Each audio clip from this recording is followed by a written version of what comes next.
This video documents the restoration of a NASA historical artifact from the Space Shuttle era, namely the so-called motion base, one of 3 Space Shuttle flight simulators that made up the Shuttle Mission Simulator Complex at the Johnson Space Center in Houston. An all-volunteer team restored the motion base shuttle flight simulator for display at the Lone Star Flight Museum in Houston, where it currently resides. This video tells the motion base story. First, a little background. The Shuttle Mission Simulator Complex, or SMS, was a full mission-capable Space Shuttle flight simulator complex where every shuttle flight crew trained. The simulators could integrate with a mission control center, thereby providing training to the flight controllers there too. The complex was built in the late 70s and continued in active service through the life of the shuttle program, that is, through mid-2011. At the heart of the complex were 3 shuttle flight simulators. One had a full motion system and was used for launch, entry, and landing training. This was the motion base, the subject of this video. Because of motion system requirements, the simulator only had the forward portion of the flight deck installed, and that was all that was needed for launch, entry, and landing training. There were also 2 simulators that did not have a motion system, referred to as the fixed bases. These simulators were used mostly for on-orbit training. The fixed base simulators contained a complete operational flight deck, as well as the mid-deck area below the flight deck.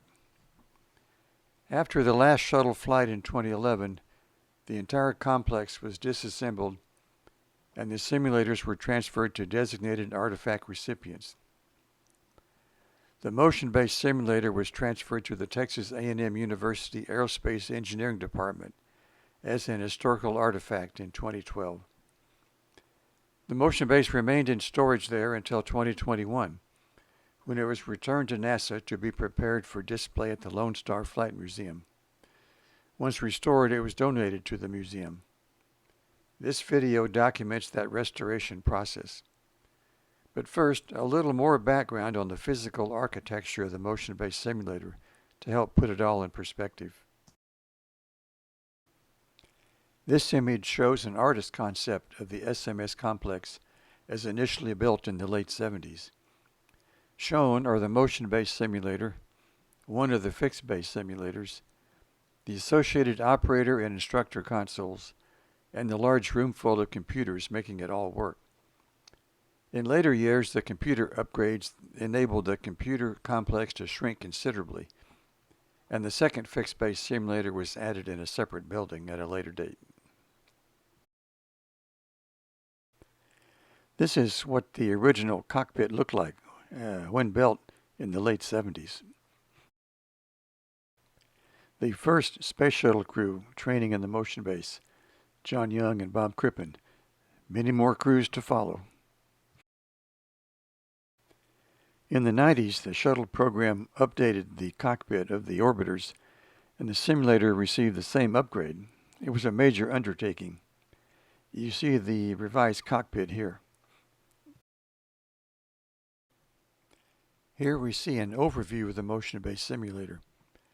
At the rear, white with a red stripe, is the cockpit or cab. NASA called it the crew station. We are looking at it from the rear and the entry door can be seen open. Closer to the camera is a retractable lift platform, which provided access to the simulator, as the door was some 10 feet or so above floor level when at rest. The platform, along with attached stairs, lowered to the floor when the simulator motion system was active.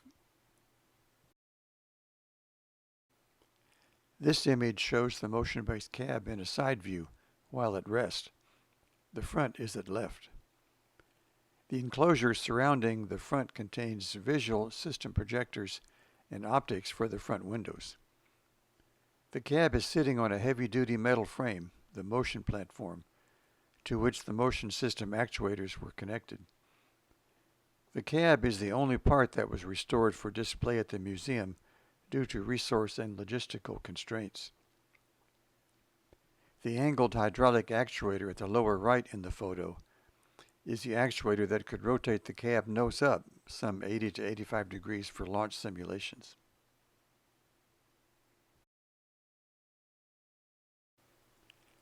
Here we see the motion-based simulator viewed from the rear with the motion system active. Note the lift platform lowered to the floor in this view. Finally, this view shows the simulator in action with the motion system active and the extended pitch activated to pitch the cab nose up. The motion platform on which the cab rests is visible, while the motion system actuators are shown below. The next few slides show the configuration of the motion base when it was shipped to Texas A&M. The configuration remained the same when the simulator was returned for restoration. Besides some switch panels being removed, the most important thing was cables. The simulator had a lot of cables running between the cab and the various computers and other electronics outside the cab.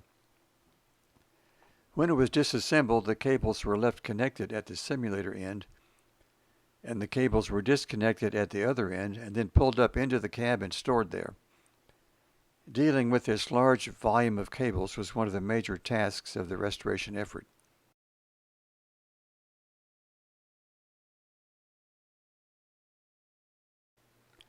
Here we see the cab being separated from the motion platform. There was duct tape everywhere, and it was 9 years old by the time we had to take it off. And here we see the cab all loaded up, ready for transport to Texas A&M in 2012. The motion-based hardware in storage at Texas A&M.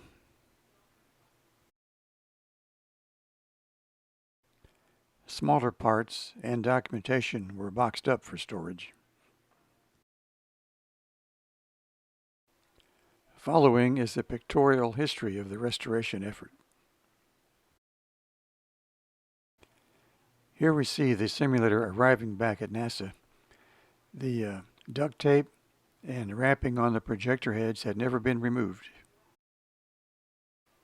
NASA officials and the restoration team greeted the simulator's arrival back in Houston. There were a lot of small parts and documentation in boxes that came down from Texas A&M. They were stored on shelves all around the workspace. This electronics rack was brought down to be repurposed to hold the remaining electronics the simulator would need at the museum. AC power cables were traced to get power fed into the utility outlets around the simulator and also to eliminate unnecessary wiring. Pulling off an old piece of tape revealed the original exterior color, quite different. These three images show cleanup in progress on the simulator, removing duct tape. There was a lot of it. We used a lot of Goo Gone, and it was pretty old tape, so it stuck well. But we eventually got it all off.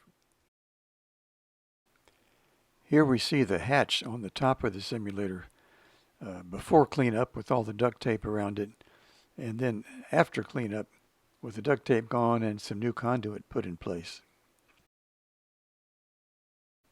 The first power restored to the simulator was for the daylight and illumination system shown here.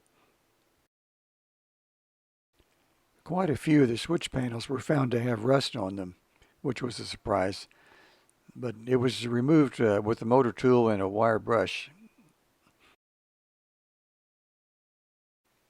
In this view, the overhead panel above the windshield is being taken out of the simulator for work on the meters.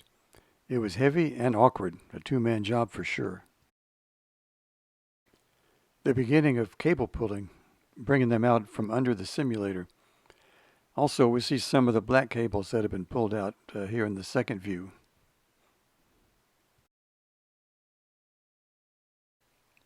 The next three images show the ribbon cables being pulled out of the overhead panels.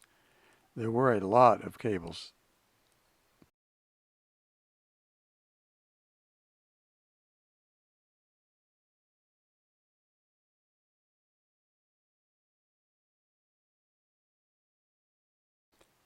Ribbon cables being pulled out from the bottom of the simulator here.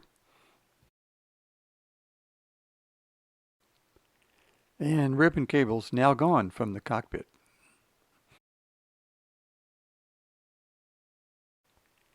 And laid out on the floor. They were pretty long. Here we see work in progress on getting the power supply to the overhead floodlight. And here we see that floodlight powered up for the very first time.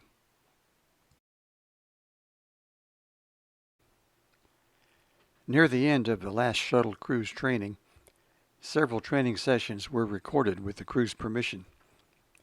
Recordings were made of each display on the instrument panel, each of the forward window displays, air-to-ground communications, and all cockpit sounds, including crew conversations among themselves and the simulated aural cues such as aerodynamic noise, engine sounds, ventilation fans, caution and warning system tones, pyrotechnics, and tire screech.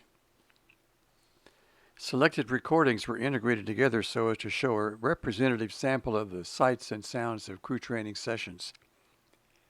It was deemed possible to include 4 video windows in the final video files: flight instruments, forward window view, and 2 system or navigation displays along with all of the audio.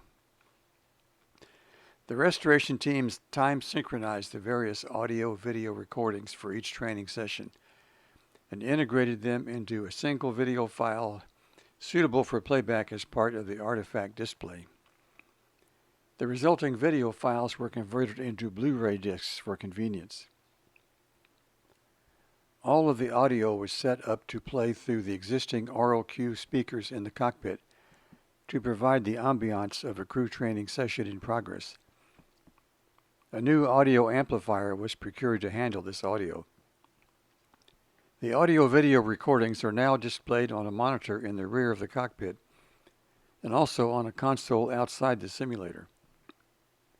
These recordings are also posted elsewhere on this YouTube channel. This slide shows a screenshot from one of those videos. In this sample, the shuttle is at 77,000 feet of altitude, traveling at Mach 2.37 on approach to Edwards Air Force Base in California.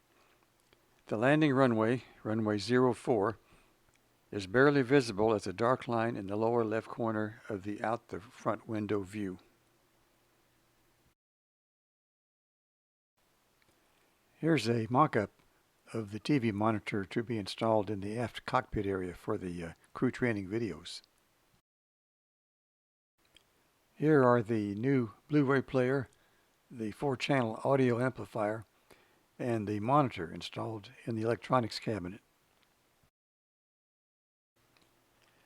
The other major task for the restoration team was doing something about the cockpit lighting, specifically the internal backlighting of the switch panels. The legacy design of the panels used some 1,500 tiny incandescent bulbs soldered to circuit boards in the panels to illuminate the backlighting. These lights had always been a maintenance headache, since fixing any bulb failure involved disassembling the panel, unsoldering the burned-out bulb from the circuit board, soldering a replacement bulb onto the board, and then reassembling and reinstalling the panel. The team decided to replace all the incandescent bulbs with LEDs to hopefully eliminate the problem of burned-out light bulbs in the future.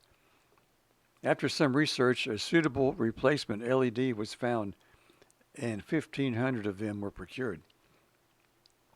The team then proceeded to disassemble every panel one more time, unsolder the incandescent bulbs, solder in the replacement LEDs, and reassemble the panels before installing them in the simulator. Suitable current limiting resistors were also installed to control the brightness of the panel lighting. This image shows the 1,500 bulbs that were removed from the panels. Here's the first functional test of the new LEDs. They worked. Here's a test of the very first panel to receive the LED lighting. A little over bright at this point, but we're almost there. Panel circuit board shown here, waiting for LED installation. Soldering LEDs onto the panel circuit boards. Installing current limiting resistors to control the brightness level of the LEDs in the panels. These two images show more work in progress on the wiring on the switch panels.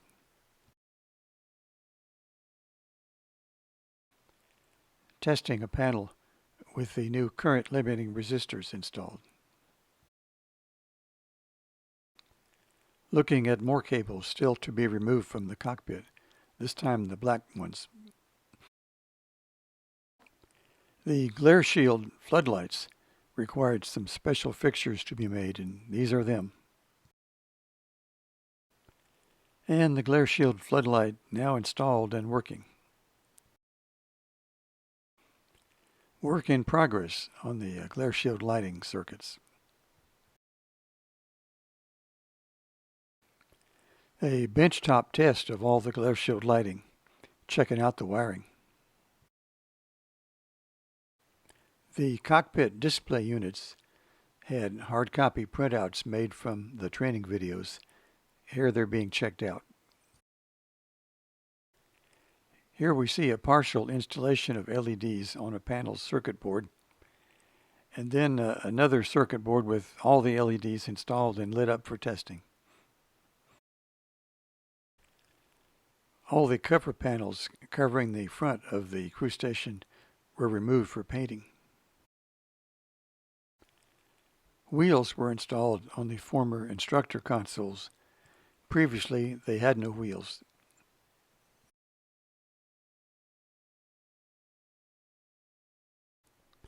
Here we see one of the former instructor consoles, now on wheels, which the team repurposed as a work surface. Later at the museum, it was used to hold the TV monitor and other artifacts. Work in progress on lighting the meters in the overhead panel. Installing LEDs into one of the meters on the overhead panel. Testing the meter lighting under cockpit ambient lighting conditions. The fully populated electronics cabinet. New power supplies were procured, and here they are installed in the electronics cabinet. The forward part of the cockpit pretty much cleaned out and ready for installation to begin. The aft cockpit area still had a bunch of cables and other equipment to be cleaned out. Those electronic boxes in the rear cockpit area were nothing but cables on the backside. The aft cockpit area all cleaned up now.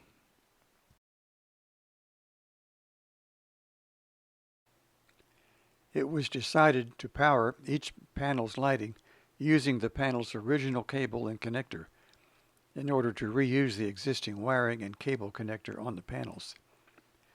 Doing this required identification of each panel's cable and identification of which pins in the connector carried the lighting power. Voltage polarity was now important too, since LEDs were being used.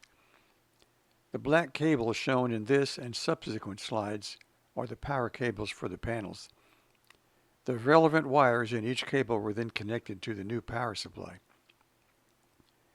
This slide shows the first panel to be mated with its power cable successfully.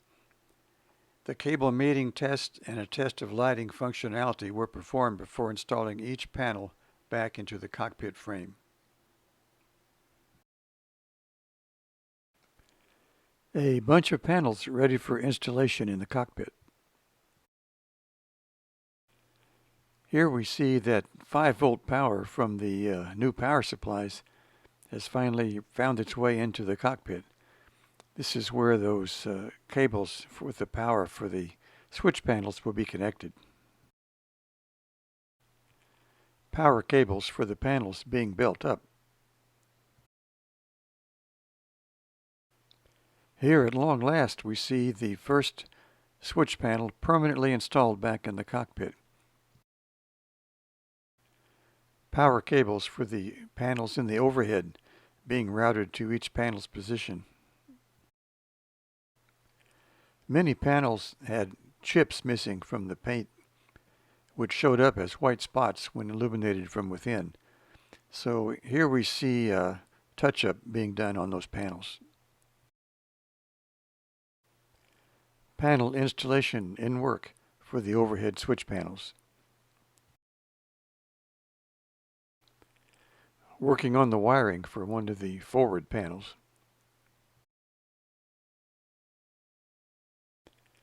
The forward panel's now installed, although they're still waiting on the display installation, and the center console hasn't got its panels yet either. Installing the displays in the forward instrument panels, a major milestone. Finally, all panels installed back in the cockpit, this view looking more or less straight ahead. And this view looking towards the left side, the commander's seat.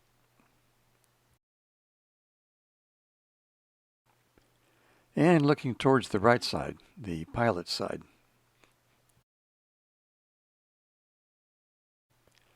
All the cabling between the electronics rack and the crew station was routed through quick disconnects so that the two could be separated and then reattached as necessary. The exterior painting on the simulator was done by the NASA Aircraft Operations Paint Shop. Here we see the enclosure panels at the paint shop ready to get painted. And the enclosure panels back at the simulator after being painted, looking good. Installation of the enclosure panels in work here. And here we see the enclosure panels reinstalled on the simulator, except for a couple of small corner panels. Reinstallation of the video amplifiers and cables. At this point, the simulator was ready to go to the paint shop for painting. So here we see it being wrapped for transport to the paint shop. Arrival at the NASA paint shop at Ellington Field in Houston. A fresh coat of paint on the exterior of the simulator and looking good. The floors inside were also repainted. 2 display cases were configured to hold small artifacts. This first view shows items of crew equipment and simulator equipment. And the second one shows data processing equipment, including the flight computers and checklists. Here's the simulator rolling out of the paint shop on its way to the museum. And rolling down a taxiway at Ellington Field, still on its way to the museum. And rolling into the museum at last, through the hangar door, and getting wheels cleaned.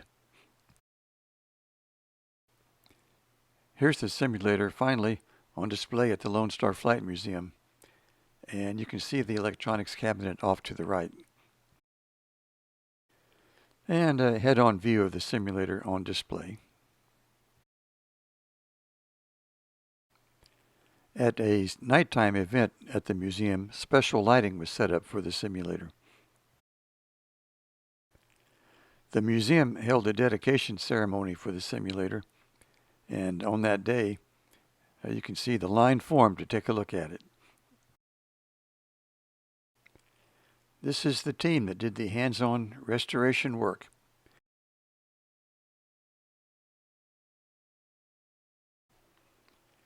The motion base was a critical part of the Space Shuttle program, and thus was and is an historical artifact that needed to be preserved and displayed. Recognition and many thanks to all those who made it possible. Texas A&M University, the Lone Star Flight Museum, the NASA Johnson Space Center in Houston, and of course the volunteer restoration team.